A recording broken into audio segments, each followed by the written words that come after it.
suppose to start off by saying, and now for something completely different, would be out of order considering the quality of adventurers that are here today. My theme this evening is surviving the loneliness. I finished a solo race across the Atlantic on the 21st of March this year, and since I've been back, one of the most frequently asked questions that I've had is, so Pete, what was it like out there in the big blue skies, and how did you handle being alone for so long? But that starts at the back of another story. I completed the 2007 and 8 Atlantic rowing race with very good friend Bill Godfrey. We rowed 1.5 hours on, 1.5 hours off, 24 hours a day, 7 days a week for 50 days, and 12 hours. There was not 1 second that one of us wasn't rowing. And that was the course we rowed for that first race in 2007. And it's the same course that I rowed in the solo race at the beginning of this year.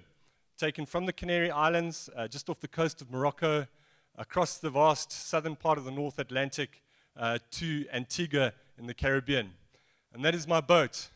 It's my little survival pod. It works exactly the same as a normal sculling rowing boat, except this time I had to have everything on board that I needed for the duration of the race.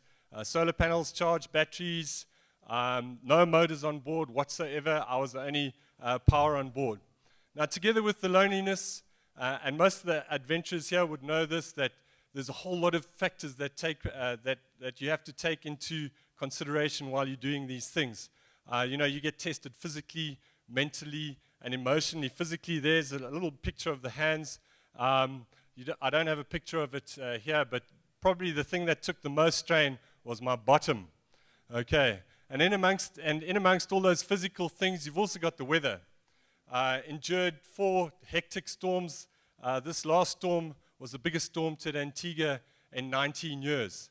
And being alone out there, enduring all of those kinds of things. For this race, the solo race, I rowed 1.5 hours on, 1.5 hours off, 24 hours a day for the first half of the race. For the second half of the race, I rowed 3 hours on, 1.5 hours off.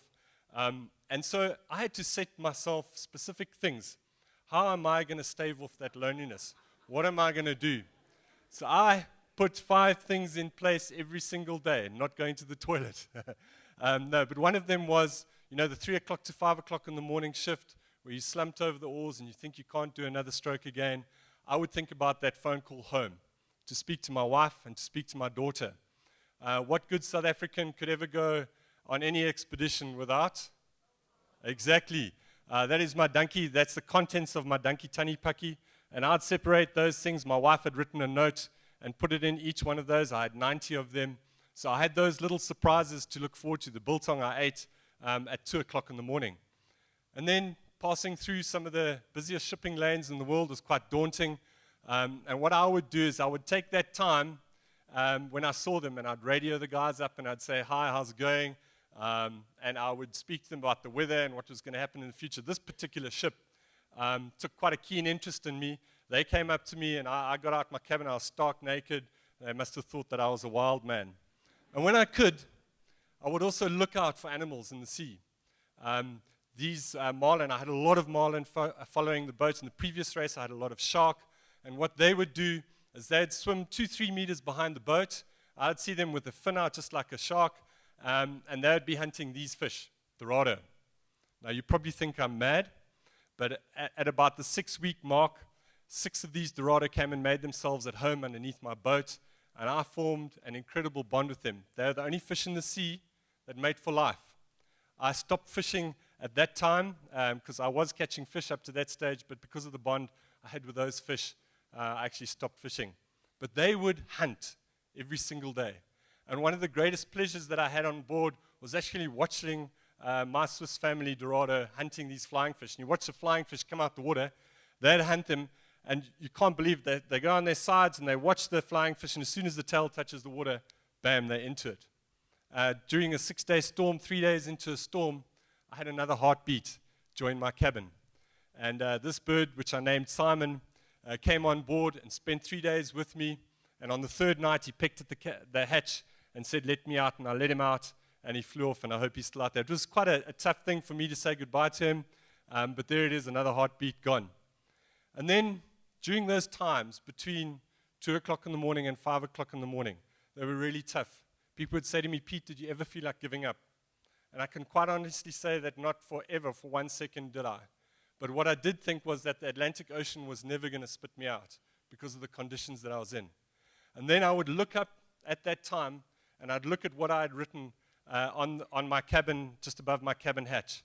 And these were the two things. One, that this will end, and two, that I am not alone.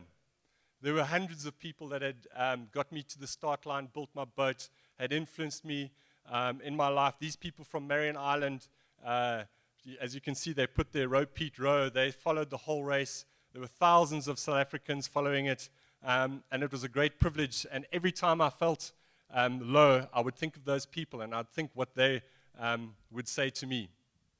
And then, after 75 days of rowing, my wife came to visit me. And it was the end of total and utter isolation. She flew out in a helicopter with the camera crew, and it's actually a photograph taken from that time. And I just remember the feeling of that. And then the next morning, woke up.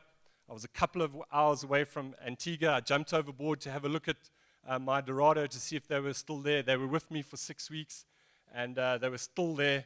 And I waved goodbye to them, climbed back on the boat, and rowed into Antigua. What is the prize? And for me, this is quite honestly what it is.